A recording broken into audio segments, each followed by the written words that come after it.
สบายดีลูกค้าเนาะวันนี้เรามีกระบอก2กระบอกปืนเนาะมาแนะนำเด้ออันนี้ประกอบลูกค้าเด้อทรงสลีเนาะนี่ลูกค้าจะเอาสลีเบิ่นจะไม่ฝักแซ่แต่ซับฝักรถแต่สาวเด้อมันมีเป็นวาล์ว8 แบนเนาะ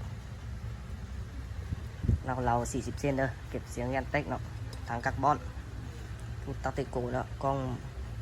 เบสเอเนาะถ่ายฟับได้สบายเนาะสั้นดีเซ็กรายละเอียดเรียบร้อยเนาะระยะยิงไกลได้80 เมตรเนาะงามดีเนาะกับอันนี้ตบเอเนาะตบเอลูกค้าเขาจะเอาแบบนี้เนาะตัดสีมันเนาะตัดสีมันเข้ามาดูแบบดีงามดีเนาะแต่ว่าอันนี้เป็นบาวบ็อกทูเลย16 แบนถังกับบอนกองเบสเอเรายาว50 เซนก็เก็บเสียงกันแต่คือกันจะลูกค้าจะเอายังไงก็แจ้งมาได้เลยเนาะเรามันเป็นเราปอดีกอนเด้อ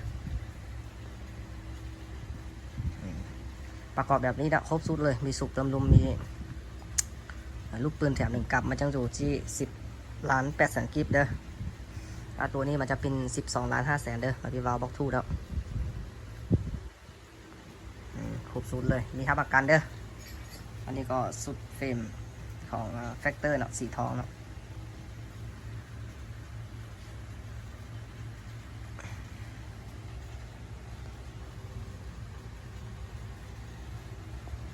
ลูกค้าใครสนใจก็แค่เข้ามาหาได้เลยนะถ้าสมมุติจะใส่อันนี้เข้าไปนะ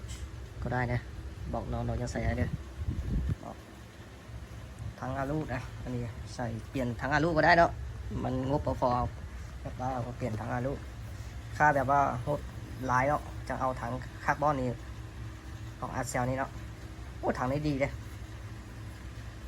ดีกว่าทั้งนี้เนาะดำลื่นเนาะดีกว่าเนาะเปลี่ยนเอาไปก็ได้เนาะถ้าสนใจยังไงก็แชร์เข้ามาหาเด้อขอบใจลูกค้าที่ดูคลิปของน้องนะขอบใจหลายฝากกดไลค์กดแชร์กดติดตามให้น้องเด้อ